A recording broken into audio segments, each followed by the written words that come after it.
The football sphere. Travel the world of football with us. It was Saturday the 20th of April, 1901, and Queen Victoria had died 3 months earlier, and her son King Edward VII now sat on the throne. And the FA Cup final was about to make history. Imagine a packed stadium, buzzing with excitement. On the pitch were two teams ready to battle for glory. This wasn't just any final, this was a clash of Davids and Goliaths. On one side stood Sheffield United. They were a powerhouse team playing in the top tier of English football, the Football League First Division. On the other side were the underdogs, Tottenham Hotspur. Now, what made this match so special? Spurs weren't even in the Football League. They were champions of the Southern League, a separate competition. Could a non-league team really achieve the impossible?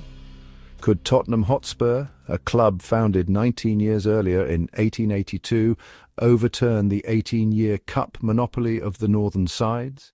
A London team hadn't appeared in the final since Clapham Rovers in 1880. The stage was set for an epic encounter. The 1901 FA Cup final would be a moment etched in football history. Sheffield United entered the FA Cup with a swagger.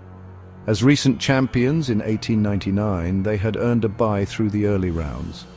Their path to the final was relatively smooth, with wins against Sunderland, Everton, Wolves and Aston Villa.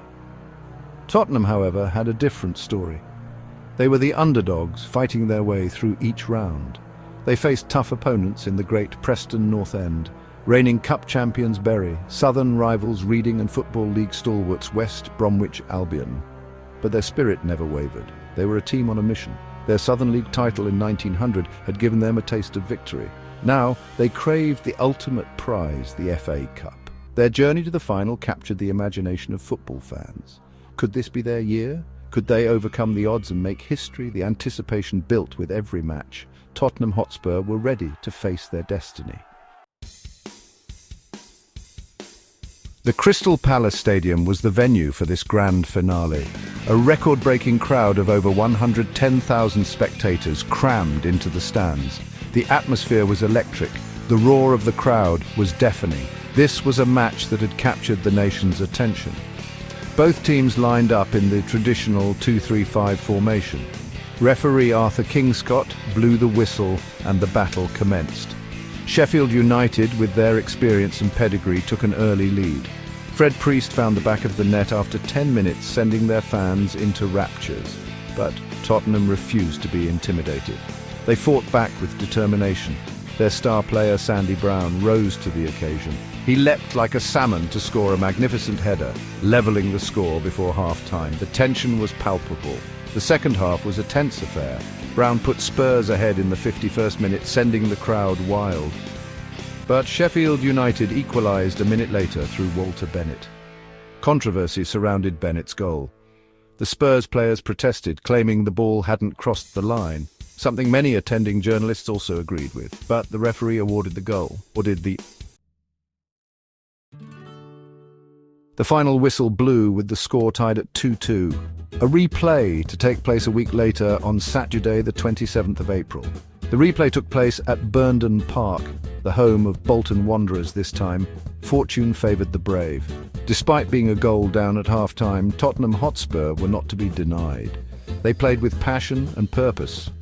Finally, the second half bore fruit, and John Cameron scored in the 52nd minute, then Tom Smith in the 76th minute, before the remarkable Sandy Brown secured the cup for Spurs with a goal in the 87th minute.